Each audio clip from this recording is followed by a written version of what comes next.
Live from London, this is The World Today. Hello, I'm Paul Barber. Our top stories this hour. The EU must unify if it wants a role in Middle East peace, the bloc's foreign policy chief tells the Munich Security Conference. Deepening ties. China's Foreign Minister Wang Yi arrives for his first visit to Spain in 6 years. The World Health Organization says Gaza's second largest hospital is completely out of service after Israeli raids. And protests in Israel to free the hostages held in Gaza, but Prime Minister Benjamin Netanyahu says Hamas demands are delusional as ceasefire talks stall. The European Union's foreign policy chief, Josep Borrell, says the bloc must act in a more unified way if it wants a meaningful role in Middle East peace efforts. Borrell has been addressing world leaders at the Munich Security Conference and compared the EU's approach to the Gaza conflict with its stance on the fighting in Ukraine. If we want to play a geopolitical role on this issue, we have to be more united, as we have been in the case of Ukraine, where with maybe the exception of a single country, our unity has been remarkable. But here I see that there is a dispersion of approaches and many member states want to play their own game. Josep Borrell there. Well, our correspondent Natalie Carney is in Munich for us now. Natalie, what else did Mr. Borrell have to say?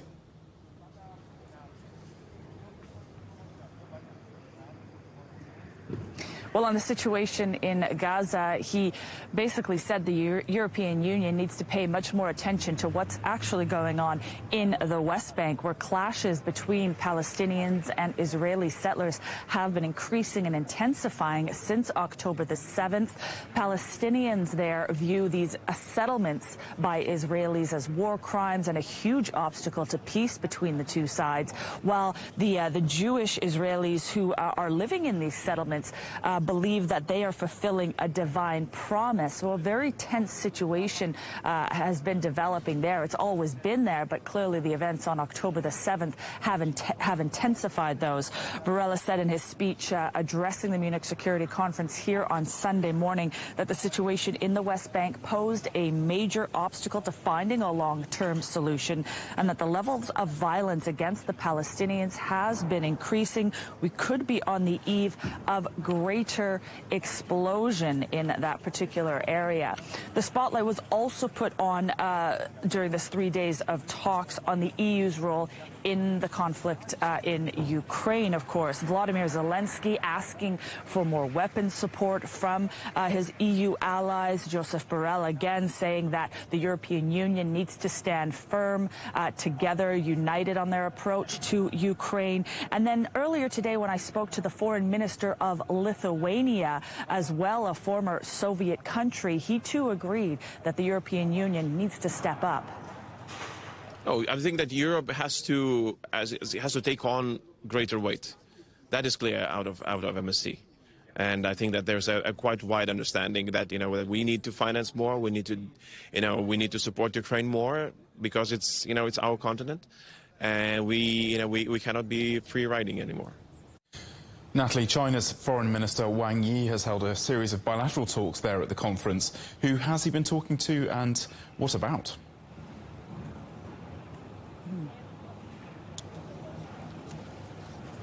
Yes, a regular at the Munich Security Conference, Foreign Minister Wang Yi met with the Secretary of State for the U.S., Anthony Blinken, on the first day of the conference here. The two spoke about lifting sanctions on Chinese companies, as well as facilitating more people-to-people exchanges. On that day, he also met with the British Foreign Secretary, David Cameron, and with the EU top diplomat, Josep Borrell. On Saturday, after his speech here at the Hof in Munich, he met with his German counterpart, Annalena Baerbock, as well as the German Chancellor, Olaf Scholz. In that meeting, he said China is supporting Germany playing a greater role in international affairs and warned, though, that both sides should eliminate any interference to adhere to openness and free trade. A reference there, of course, to the popular phrase across Europe, de-risking, where countries sort of diversify away from their dependence on Chinese trade,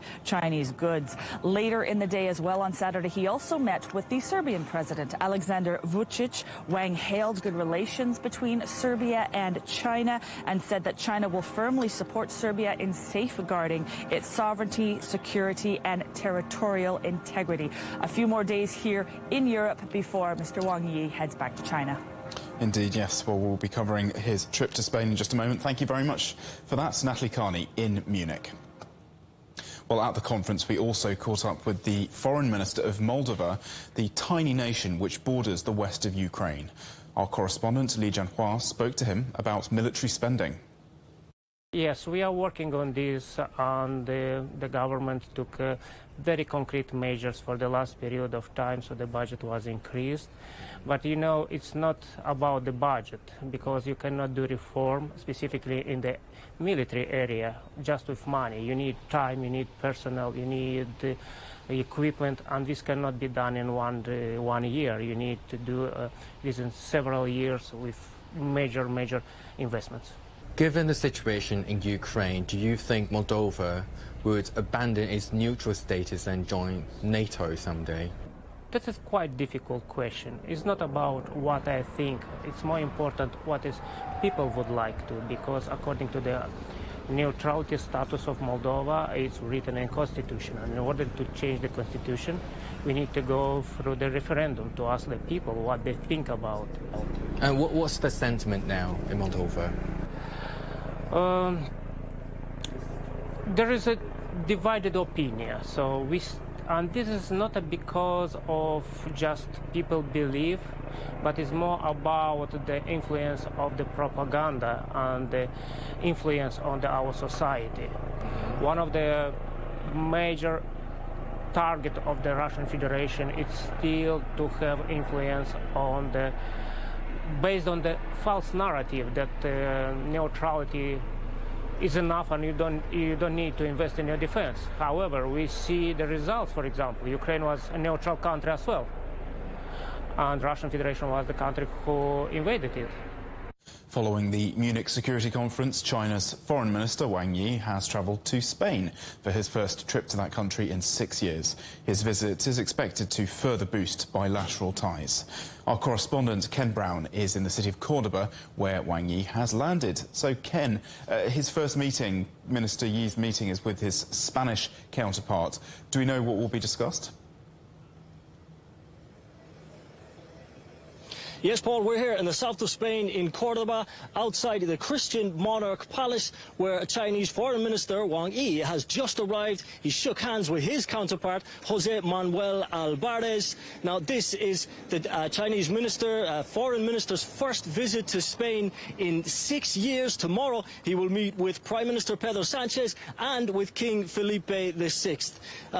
This visit aims to enhance friendship, promote cooperation, and enrich the China-Spain strategic partnership, according to China's Ministry of Foreign Affairs. Of course, this is also aimed at shoring up support amongst 3 of the countries central to the European Union. His visit to Germany, now to Spain, and next he will go to France. The EU is, after all, China's biggest trading partner. Relations with Spain are at a high point after a successful year last year, celebrating 50 years of official diplomatic relations. Pedro Sánchez, of course, visited China last year in March. He met Chinese President Xi Jinping, achieved some important concessions on Spain's agri-food business trade, growing between the two countries to over $50 billion.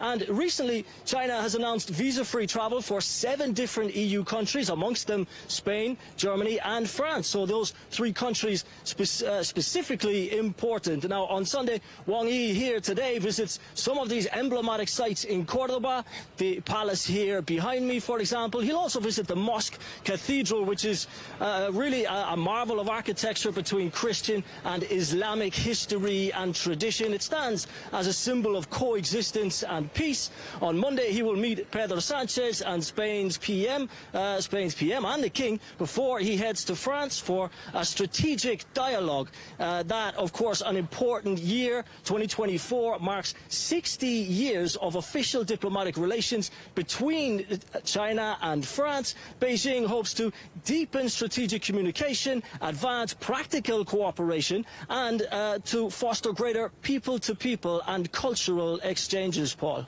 Ken, thank you very much indeed for that. Ken Brown there with the latest on Chinese Foreign Minister Wang's visit to Spain. Thanks so much. And you're watching CGTN, still ahead.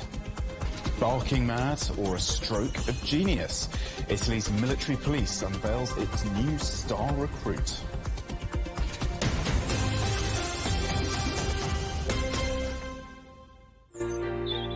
Ever wondered what's the difference between a bear and a bull market? Where are the cash cows? And who are the lame ducks? And what exactly are black swans? Grey rhinos? And unicorn companies? Make sense of it all with global business, only on CGTN. I think it should be more global cooperation. I would like to hear more the voice of the developing countries. Globalization has lifted more than 1 billion people out of poverty. The green transition has to happen. It's a necessity. For China and the United States are important powers in the world. What unites us is much more than what divides us. And I believe China is committed to this agenda. Join me, Juliet Mann, to set the agenda at these times every weekend on CGTN.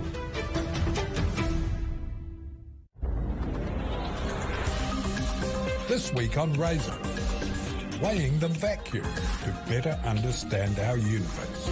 Why do we need to know the weight of the vacuum? Oh, there's no reason at all. Why do we need to know whether the Earth moves or doesn't? Being curious about how nature works. It's one of the greatest things we've done, and it's the way civilization actually developed.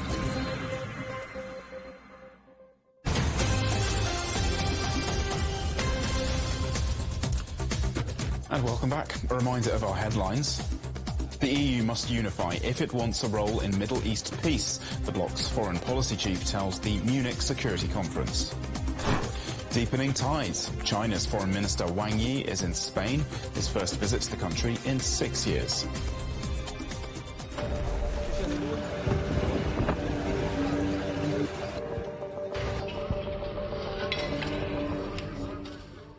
The World Health Organization says Gaza's second biggest hospital is completely out of service after being raided by Israeli forces. It says there are 200 patients inside Nasser Hospital in Khan Yunis needing treatment, 20 of them urgently.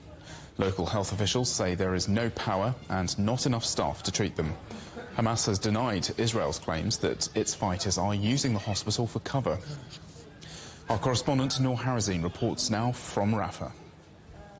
The healthcare system here in Gaza actually collapsed 2 weeks ago. I mean, we are talking about more than 15 hospitals that shut down in the coastal enclave, and more than 35 clinics also shut down. And this is not only because of the lack of medicine and medical supplies and also the lack of fuel and oxygen, but also because of the continuous Israeli attacks on hospitals. Now what is happening inside the Al-Nasser hospital, which is the second biggest medical complex in the coastal enclave, is that it turned into a closed Israeli military base. According to Ashraf al-Qudra, who is the spokesperson of the Palestinian Health Ministry, he talked about more than 200 people, 200 Palestinian people that are now besieged inside the hospital with the Israeli forces. He talked about doctors, nurses, displaced people, and also patients and people who got injured during the war and were hospitalized inside the hospital. They are all now besieged inside the hospital. The Israeli forces actually arrested some of these people, investigated many of them. There is a small number, actually rarely we get any news coming from inside the hospital because there is zero connections with the people who are inside the hospital. However, Dr. Ashraf al-Qudra and the Palestinian Health Ministry managed to go out to the public with a statement giving us some numbers. For now, the doctors and the Palestinian Health Ministry have been calling upon the international community to stop the Israeli attacks on the hospitals. And what else, Noor, are you seeing there on the ground? How advanced are the Israeli raids in Rafah?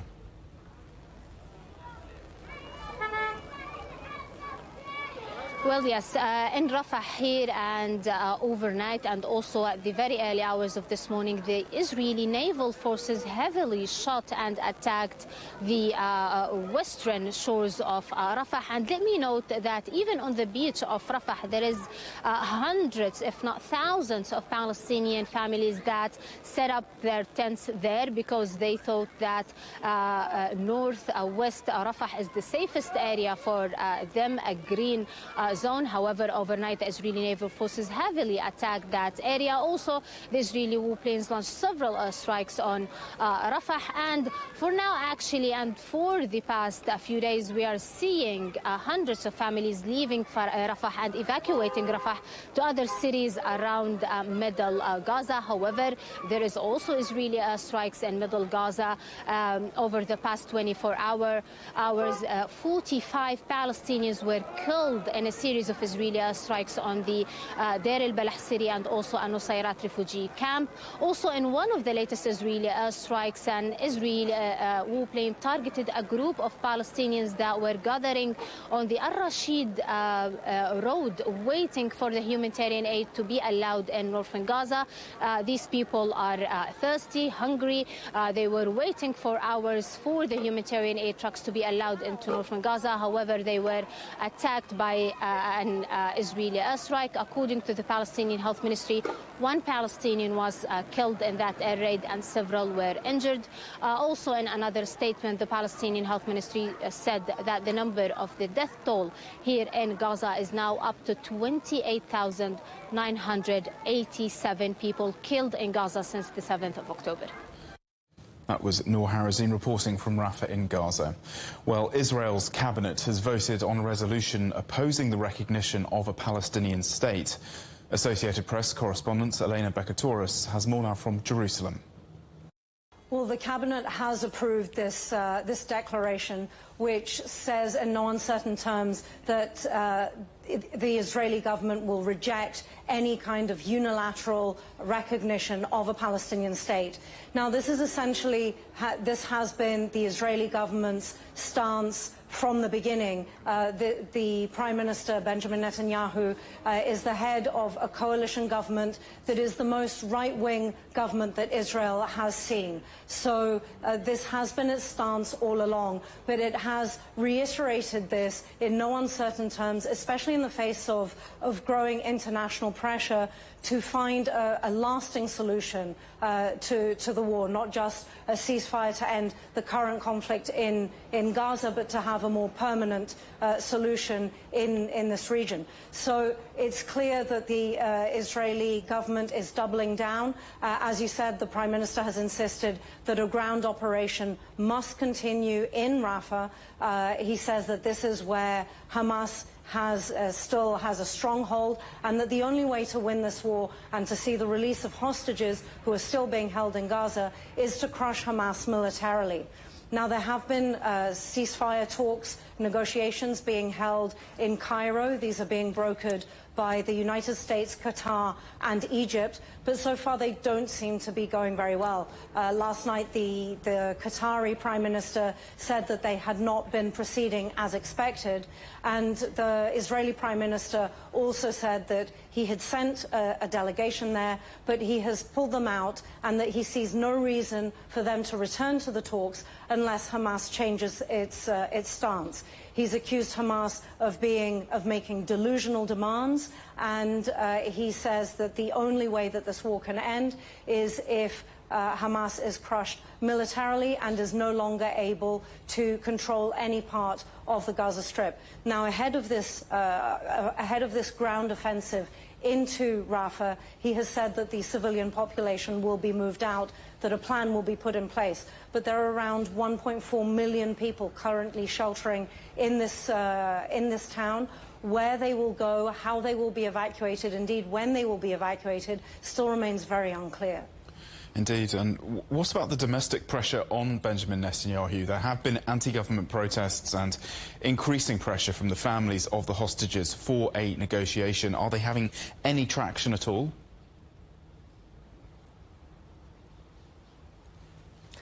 Well, so far, as you said, there is increasing pressure, in particular from the families of the hostages. They reacted with outrage to the news that the Israeli delegation had been pulled out from the talks in Cairo. They want a negotiation to have the hostages released. There are believed to still be around 100 hostages still alive, still being held in Gaza, and the remains of roughly 30 others who either died on October the 7th in the initial Hamas raid into Israel that sparked this war, or who have died since. Now, their reaction to this news that the Israeli Prime Minister had pulled out the delegation was a spontaneous protest. There were people blocking the street. They were chaining themselves to the railings. There was another protest last night. This comes on the back of a long wave of protests against the government. Even preceding the war, there had been mass protests against a judicial reform that the government had introduced and that opponents were saying was concentrating too much power in the hands of the government. So this is a long pattern of protests, but in particular, the families of the hostages are very concerned for their loved ones who are still being held in Gaza. Elena Bekatoris in Jerusalem. Leaders meeting at the African Union summit in Addis Ababa have condemned Israel's offensive in Gaza and called for a ceasefire. The chairperson of the AU Commission, Moussa Faki Mahamat, described Israel's attack as the most blatant violation of international law and said that the people of Gaza had had all their rights stripped away. In other news, Thailand's former Prime Minister has been released on parole after 6 months in detention. Thaksin Shinawatra was serving time in a police hospital after being convicted on corruption charges, which he said were politically motivated. His original 8-year jail term was reduced to 1 year by the king after he returned to Thailand from self-imposed exile in August. One of the world's most visited monuments, the Eiffel Tower in Paris, will be closed to visitors on Monday as workers are set to strike. The Workers' Union says that Paris City Hall, which owns the tower's operating company, is underestimating the cost of works planned ahead of the Paris Olympic Games. They say this will increase their workload and result in lax maintenance standards. 3 people have been killed in a landslide in Bolivia after heavy rains hit the west of the country. Local media said a mother and her 2 children died after becoming trapped in their house when the disaster happened. Several cars and homes were buried in the mud, with around 60 families now homeless. Heavy snowfall has wreaked havoc on northwest China, leading to the closure of major highways just as people were returning from the Lunar New Year holiday. Police in Gansu and Xinjiang rescued stranded travellers and directed cars to safety amid blizzard conditions. A cold snap is forecast to sweep across many parts of China starting this weekend, with temperatures expected to plummet by up to 20 degrees Celsius. Now, Italy's military police force has unveiled a new star recruit for the bomb squad, a robot dog. The crime-fighting canine-like technology comes from the United States and is armed with a range of capabilities to help officers in high-risk situations. Hermione Kitson reports.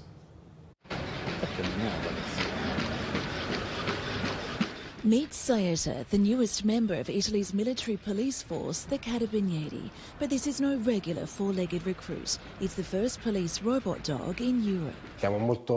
We are very proud to be the first to acquire this kind of technology, and we believe that this technology will have big developments in the future. The crime-fighting canine can be operated from 150 metres away and is able to reach terrain inaccessible to regular vehicles. It can also climb stairs, open doors and retrieve objects. Saetta allows us to raise our level of security because our Carabinieri officers can operate remotely and not intervene directly in situations of very high risk. Saetta is an important innovation for us because we have the possibility to develop the phase of reconnaissance in emergency situations in a secure manner. Saetta is being deployed by the Carabinieri bomb squad as it has laser and thermal detection systems that allow it to identify threats such as explosives. It's controlled thanks to this tablet with a console and joypad, and the software is very intuitive. It has sensors that help it to avoid obstacles. Saetta is manufactured in the US by Boston Dynamics. The robot dog model Spot has been distributed in 35 countries for a range of uses. The Boston Dynamics creation was officially launched in 2016. And while they say you can't teach an old dog new tricks, thanks to AI, some spots around the world are now even talking. Spot models integrated with ChatGPT-4 can now process languages and images. My linguistics have been meticulously crafted to provide an authentic British experience. In the future, Saetta too could have a voice and maybe even playmates of his own. At the moment, we don't exclude that one day Saetta will have friends that will participate in active army operations. Hermione Kitson, CGTN, Rome. And our top stories again. The EU must unify if it wants a role in Middle East peace. That's what the foreign policy chief of the bloc has told the Munich Security Conference. Deepening ties. China's Foreign Minister Wang Yi is in Spain, his first visit to the country in 6 years. And the World Health Organization says Gaza's second largest hospital is completely out of service after Israeli raids. That is The World Today. Thank you for watching. There's more news at the top of the hour. Coming up next, it's Razor. For now, from all the team in London, goodbye.